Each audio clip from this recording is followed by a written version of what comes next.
Well, howdy there, folks. This is your host, ID Jester. Welcome back to Routing 101, a comprehensive look at the route phase by ID Jester. That's me.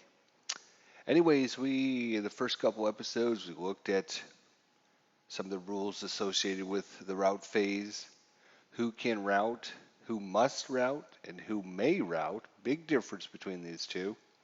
And we looked at a few examples of what open ground hex is and line of sight and a few other rules. And now we've gone on to section 10.51 of the rule book, direction. And you can see it is a mass of text and all kinds of craziness in there. So, as I mentioned throughout the series, one of the problems I think a lot of people have with routing is the fact that they put in paragraphs like this. Like people are supposed to understand what all that means. So, what I've done is I have taken that section 10.51 and I have broken it up and kind of moved some of the wording around so your section will not look exactly like mine. But even though this says direction, it is not really direction. First of all, it is what to do to route is part of this 10.15, 10.51 direction. What to do to route. You also have restrictions on the directions you can route. You also have the direction on the route, and then you have upon reaching destination. So we're going to look at a couple of these during this episode.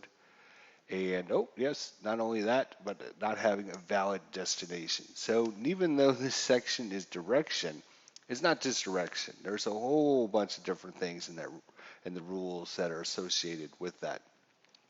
So I've taken that liberty of taking that section and just breaking it up and putting things together, sentences that relate to one another, much easier for you guys at home. So the first thing to do is what to do to route.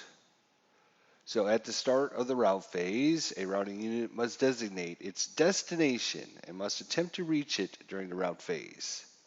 So obviously, ultra important. Assuming it can abide by the previous requirements, and this was a sentence later on in the paragraph, so that's why it says this. We'll have to look at some of these other rules, so just ignore that for now.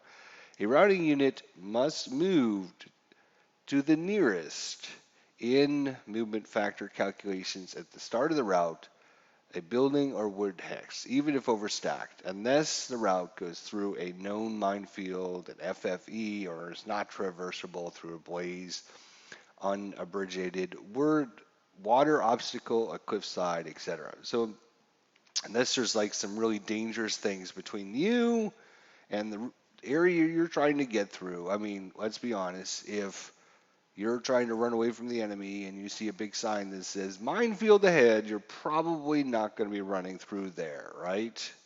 So, I mean, it just makes sense. Or a cliffside. If you can't physically, if there's a building up on top of the cliff, you're not going to try to climb up the cliff to get to the building on the top of it. So, I mean, it makes sense. But this is the ultra important part of that is uh, the routing unit must move to the nearest in movement factor calculations at start of route phase building or woods hex. So let's see what that means in the rules here, or in the vessel here.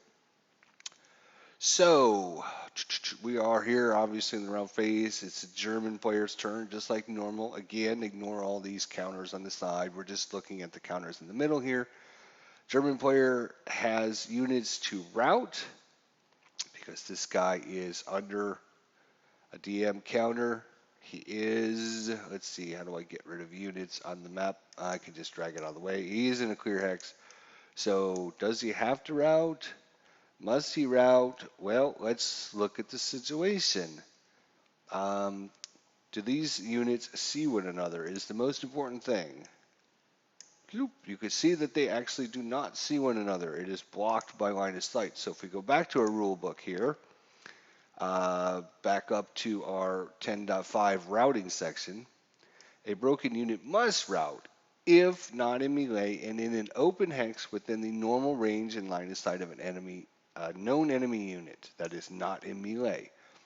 Well, according to our rule there, this unit is not in the line of sight of an enemy unit, even though he's out in the open, so he does not have to route. He can choose to route, but he does not have to route. So we are just going to assume that the German player decides to route this unit and put him right here. That might ruin my example that I was going to give you guys here in a second. Anyways, it is now the American player's turn, and according to our new rule, which we just learned about, what to do in a route, assuming you can abide by previous requirements, a routing unit must move to the nearest in movement factor calculations, building or wood hex. So let's look. So the American player must designate where the heck he is going to go. So the first thing we must know is what are known units so we know which way he can go. So if we just look at line of sight, you can see these two units see one another. So he's out in the open and he's in the line of sight and normal range of an enemy unit, so he must route. He cannot choose to not route. Next thing is, obviously, this unit down here is not a known unit because they cannot see one another, and that'll come important later on when we look at some more rules. And of course, this unit and this unit see one another over there. And that'll become important when we talk about our next paragraph on the restrictions on directions. So we're going to look at that here in a minute. So the rule we just learned was about moving to the nearest building or wood hex that abides by the previous requirements, which happen to be, all of this stuff here. So we'll get to that, but just we'll have to be patient and learn one thing at a time. So when we look at the nearest woods or building hex, obviously it's this one here. This is his nearest woods or building hex, because this would take two movement factors to move to there. If you wanted to go to this one, it would be 1, 2, 3. If you wanted to go to this one, it would be 1, 2, 3. If you wanted to go to this one, it would be 1, 2, 3, 4. If you wanted to go to this one, 1, 2, 3, 4. So obviously 2 is less than all those other numbers, so this is the closest one that he can move to, so he'd have to route there, except for a very important rule which happens to come up next. Restrictions on directions. So we're going to kind of combine these two sections into our learning curve for the day. Restrictions on directions. A routing unit may never route. May never, because that's how important it is. It should be capitalized. A routing unit may never route towards a known armed enemy unit, even if the enemy unit is broken or disrupted while in that enemy's line of sight in any way which decreases the range and hexes between the routing unit and the known armed enemy unit. Ultra important. I think we'll make that pink, because it's ultra important. There we go. So it's pink. All right, go away. I don't want your thing anymore. Thank you. All right. So, may not decrease the range of a known enemy unit. So if we go back to our example here, we talked about just a second ago, the closest in movement factors is this hex here, but because if we look at this, he is 1, 2, 3 hexes away from the German unit, is known enemy unit. He cannot decrease the amount of hexes to it, so it would be 1, 2 spaces. He is currently 1, 2, 3 spaces away, so he can X this off. He cannot go there. He must choose a different location. So as we just looked at, one of the most important things is knowing who is a known enemy unit. So we know this, excuse me, is a known enemy unit. We know that this guy up here is a known enemy unit. So we cannot choose to route closer to this guy. It doesn't matter if I move here and we no longer have line of sight. See right there, we do not have line of sight because it hits the building there, even though it doesn't look like it shows it. Am I clicking on the wrong one? It does clip the building. So it doesn't matter that, hey, you can't see him anymore if I go there. No, no, no, no, no. Okay? Once you know an enemy's there, it doesn't matter. You cannot go decrease the distance. 1, 2, 3, 4 spaces away. If I move here, it would only be 3 spaces away. That's invalid. Doesn't matter if you go and an enemy can no longer see you. It does not matter. I mean, just think of it in realistic in terms. If I'm getting shot at people and I'm trying to run away, I am going to run away, not towards them. So we know about this unit. We know about this unit. We don't know about this unit. Why do we not know about this unit? Well, line of sight is blocked by this tree here. So this unit does not come into play whatsoever because he's not a known enemy unit. So in this case, this unit must choose a different hex to route to. He cannot choose this one, he cannot choose this one, he cannot choose this one, he cannot choose that one. He cannot choose this one. 1, 2, 3, 1, 2, 3, 4. Yes, he cannot choose this one because this is 1, 2, 3 and spaces away from the enemy. He is currently 4 spaces away. So he must then choose his next closest, which happens to be this hex right here, or this hex, because it's both 1, 2, 3, 4, 1, 2, 3, 4. So either one of these two hexes, as long as he doesn't decrease the range to this unit or this unit. So he could choose either one of those because they're equal distance away. So he will choose 1,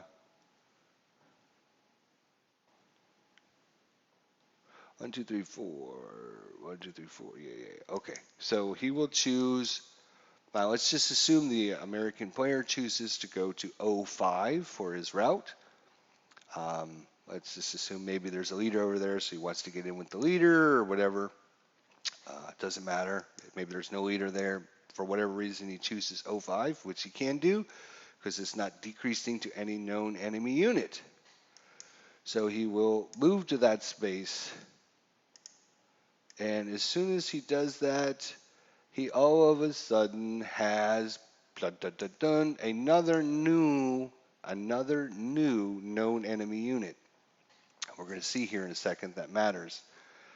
Nor may he move towards such an enemy after leaning its line of sight during the route phase. So that's kind of important as well. So what that means is, nor may it move towards such an enemy after leaving its line of sight. So if we go back to our example down here. So for example, again, just kind of ignore this stuff on the top map up here. This is a different example down here that I've kind of put. So we have this American unit here. He's routing away. The only counters that matter in this whole situation are these two. So just ignore everything else, all right? So when he routes, he decides to go 2 spaces to there because it's his closest woods or building hex. He's not decreasing the range. 1, 2, 1, 2. He's not going to be interdicted. And then he decides to move over into the woods hex and say, ha ha, I know, you can no longer see me, nah, nah, nah, nah, nah, nah, or whatever. And then he decides to go, oh, I'm going to move here. No, he can't do that because he knew about this guy to begin with. So once you know him, it doesn't matter if you move and go out of sight and he becomes a non-known enemy unit. Once you know about them, you know about them permanently, so you cannot then go, oh, okay, I'm going to move in here. No, can't do it. He could just go into, this hex and then go into this hex, which is totally valid, okay? But he couldn't, once he goes here and then decides to move over here, he can then not decide to move any closer to a known enemy unit. 3, 1, 2, 3. Actually, that's not a very good example because that's not any closer. 1, 2, 3. 1, 2, 3. So yes, I guess you could actually go there. Apologize for that. It's not a very good example. Let's see if he was there.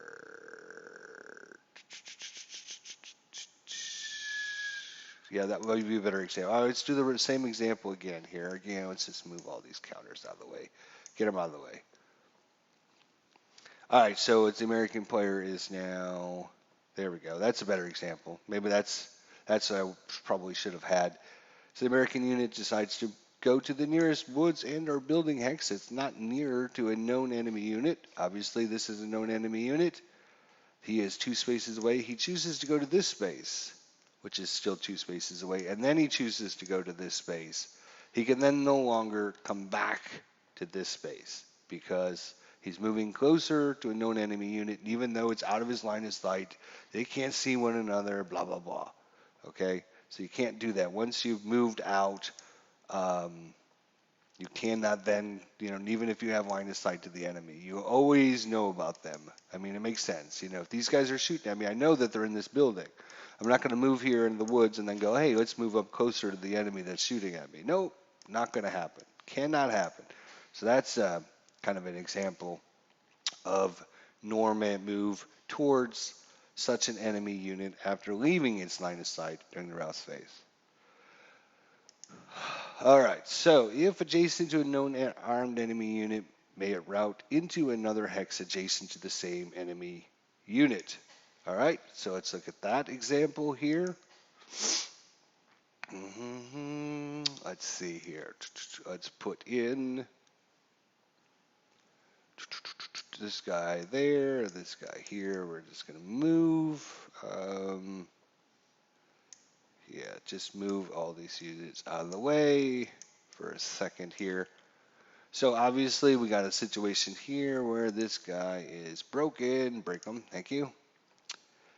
So if you're adjacent to an enemy unit, you have to route away. You cannot go there. So what that rule is saying is even if you wanted to get up to this space, say up here, you would have to go like this, okay, to get away because you cannot stay adjacent to a known armed enemy unit. So you cannot move there. Boom. Not valid. Cannot do it. Invalid. Try again. So you're going to have to move out and away from them. A routing unit may never move adjacent to a known enemy unit unless it is doing so to leave its enemy's location. All right, so let's look at that. So the only time that would ever come into play is if you're in the same hex as an enemy unit. Let's see, even better, let's do it like this. Since I have a vehicle. There you go. You're in the hex with the vehicle, right? He breaks you. The only time you can move adjacent to an enemy unit is to get out of the hex of when you're in the same hex as an enemy unit. That's the only time you can move adjacent to an enemy unit. That's basically the only time. Doesn't matter. You have to be in the same hex and then move out away of adjacent. So again, same situation what we had with here. You cannot move adjacent to an enemy unit. You can't do it. Okay? You have to move away. Simple as that. You cannot move adjacent. Even if you start adjacent, you can't stay adjacent. You have to move away. Get away from the enemy. Somebody's shooting at you. You're not feeling good about the situation. You're going to try to get as far away as you can. Now this is kind of a interesting one because a lot of people look at this and go, well, wait a minute, this kind of contradicts. Actually, let's change that color so it stands out from the other line there. All right, sure, we'll do blue. Otherwise, the routing unit may move towards an enemy unit. What? Well, you just said I can't move towards an enemy unit. Well, no, you have to abide by all the situations we just talked about. But otherwise, you can move towards an enemy unit. So what does that mean? Well, let's give a good example here. You are here. No. Let's see. Let's see if we can find a better situation. Yeah. Okay. Good. Here, you There. All right, good. You here. All right, good. It's looking good so far.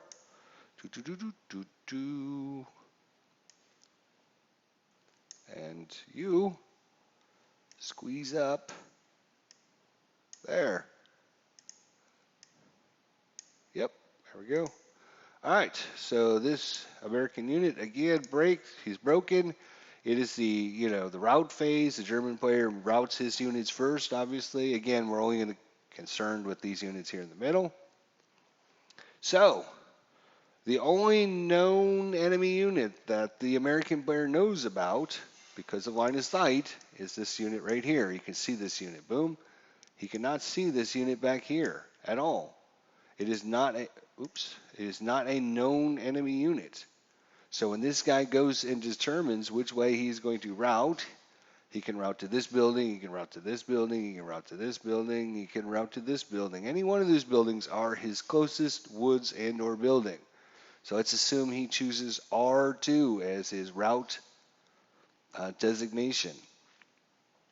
All right, as his route designation.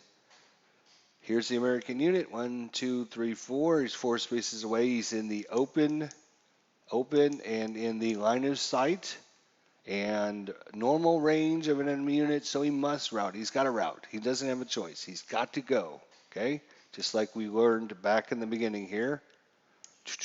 If not in melee and in open ground within the normal range and line of sight of a known enemy unit. So that is the case. He has to route. Doesn't have a choice. So he can choose to low crawl, which is fine, but he can also choose to route way over here towards this German unit. In fact, there could be a ton of German units over here. Let's see. Yep, there's a good example there. And let's see, is there one over here? Yep. Oh, wait a minute. I have to make sure. Nope, I can't have that guy there. We can put him in the woods. That's fine. All right, all of these guys. I'm just going to move this guy out of the way so you guys don't confuse. So all of these guys here, and even though there's this, a platoon size of German units sitting here waiting for me, I do not know about them at all. Unknown to me. They're unknown units, so I can route towards them. Because again, as long as what this should say is, as long as you abide by all these rules, you can move towards an enemy unit. So I am going to route to here. At that point, again, I designate R2. We're going to have to redetermine and see if anybody becomes a known enemy unit. At this point, this unit becomes a known enemy unit. And you'll see here in a second that is going to change everything. So we'll look at that rule here in a second. But let's just assume that this unit was, I don't know, back in the woods here or whatever. So we got a platoon size of German units over here just waiting for me. And I have decided to route. I'm going towards R2 here.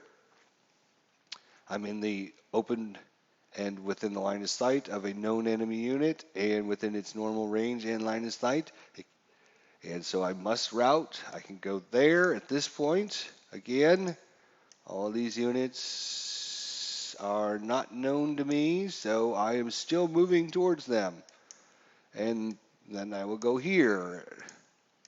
And at that point, then this guy becomes a known enemy unit, which we're going to look at here in a second. But that, you can see that I am actually moving towards known enemy units because I'm abiding by all of the rules. So that throws a lot of people off. So that's why it's important to know who do you know, and every time you move during your route, you have to recalculate because that's going to be coming up in the next part here on the direction to route. This part here, a leader with no support weapon is still considered armed for purposes of determining legal route path and enforcing failure to route eliminations, which was way up here in the beginning part, the beginning paragraph. But hopefully it makes a lot more sense in the restrictions on directions part, which for me it does. So leader, even if it doesn't have a support weapon, determines which way you can or cannot route. So, if, for example, there was, instead of this being a full squad, it was a leader here all by itself. Let's use an example back up here. We'll just take this guy out and put this guy here, for example. And that's fine.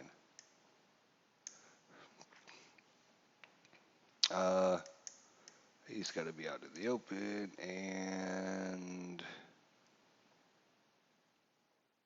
there we go. So he's out in the open. He's within normal range and line of sight of a known enemy unit. The American player must route, must choose the lowest in movement factors, nearest building, inn, or woods. He can't choose this one because it would be bringing him closer to a known enemy unit. He could not choose this one. Let's put this leader there instead. He could not choose this one. Let's say the leader was here. He could not choose this one because of the leader, even though he's just a leader. He doesn't have any support weapons or anything because of the fact a leader with no support weapon is still considered armed for purposes of determining legal route paths. So again, he's 3 spaces away. He would go to 2 spaces away if he went there. So leaders, very important, can help you determine which way the enemy is going to run away from you. So obviously, at that point, let's see, 1, 2, 3, 4, 1, 2, 3, 4. You could choose this building over here, which is our woods over here, which is 1, 2, 3, 4 spaces away. Or you could choose this woods or building up here, because again, that's not closer to a known enemy unit. If he goes here, here, here, that is 2 spaces away, 3 spaces away, 3 spaces away. So that is totally legal, and they are the same amount in movement factors. 1, 2, 3, 4, 1, 2, 3, 4. So you could choose either one, S2 or O3, for his escape out of there. Obviously, if he starts doing that, we're going to have to, interdiction and all that stuff, but we're not really worried about that at this point. We're just trying to show you legal route paths at this point. Leaders, obviously, not valid because the leader's there. If the leader wasn't there, he could move there. In fact, he would have to move there because that is in the closest in movement factors, building or woods. That's not near to a known enemy unit. So he could not choose anything else. He would have to choose, he would have to choose this space right there to go to in his route because it's not close. Actually, if the tank is there, 1, 2, 3, 4, 1, 2, 3. Yes, he could not choose that if the tank was there. If the tank was not there, if we're just doing infantry at this point, this is not a known enemy unit again because of the line of sight issue. We just cannot see him because of the woods. So I could, in fact, I would have to go there, and I would have to stop, and that would be my route as the American. That would be it. So it makes a big difference if the German player is here or the German player is here. So when you are doing your movement phase, it's ultra important to try and calculate out, if this guy, if I knew that he was broken, what can I do to make him route where I want him to route, not where he wants to route? Do I want him to move here and route here, which should, be an advantage for me actually, possibly, because if he routes here, then during the advance phase, I'm going to advance here, and he's going to be adjacent to me, and all kinds of bad things are going to happen to him. If I'm here, then he can route all the way back, to this building over here, or I'm sorry, this woods over here, or this building over here, either one of those. Now, do I want him to fall back? Do I want him moving back this direction? Maybe there's a leader over here. I don't want him falling back to the leader. So in that case, when I'm doing my movement as the German player, I want to make sure, let's see, where can this guy route to? He's going to have to route to here because this guy is not a known enemy unit. If I move him up over here, then all of a sudden I am a known enemy unit. He cannot route there, so he can choose to route back this way. Of course, again, there'll be interdiction along the way, which we're going to talk about in a later episode. Basically he's going to have to make a morale check, another morale check, and then he can probably make it back over there. But he's still following all the valid rules. So again, when you're moving your units around, you got to try to figure out the best way to cause the enemy to go where you want him to route, not where he wants to route. All right, so talked quite a bit about what to do during a route. So we now know the distance, which we learned last time, which is ultra important. You have 6 movement factors, except for wounded single-man counters.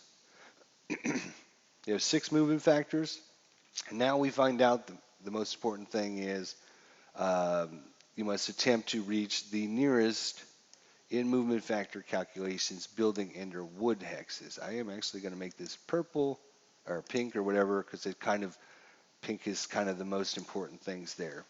So we learned about what to do to a route, and we learned on some restrictions on when you go to route. And we haven't even, there are still some other rules that'll kind of tied it all together. I know when I'm doing some routes, sometimes you're like, well, wait a minute, I don't even know about that rule yet or not. But just keep that in mind that the rules that we're doing examples of may or may not be valid based upon the rest of the rules we haven't learned about. But I am trying to show you guys the overall examples of what you can and cannot do during the route. So we learned a little bit about how far. Now we learned about which way you can route and what you have to do to route. So just to kind of sum up what we learned today, number 1, you got to find the nearest woods and or building that is not closer to a known enemy unit. You have 6 movement factors to use to get to that spot. And you can also not move towards an enemy unit after leaving his line of sight. Does not matter if once you know about the enemy unit, you can no longer just ignore that unit, just like we had down here for this example. If this enemy here routes here, which is totally valid, in fact, that is where he has to go because it's the closest in movement factors. He could then route to there, but if he did route to there, he could no longer route back towards me because even though I'm out of his line of sight, he can't see anymore. He knows about me to begin with. So once you know about an enemy, you always know about him the whole time you route. That's ultra important to know as well. And moving adjacent to an enemy unit, you can't do it unless you're moving out of the same hex. And we will find out some more information in the next episode when we talk about more about the directions of route and what you do upon reaching your destination. Thanks so much for watching, guys. We'll see you in the next episode of a comprehensive look at the routing phase, Routing 101. Thanks so much. Leave your thoughts, comments, suggestions below. We'll see you guys next time.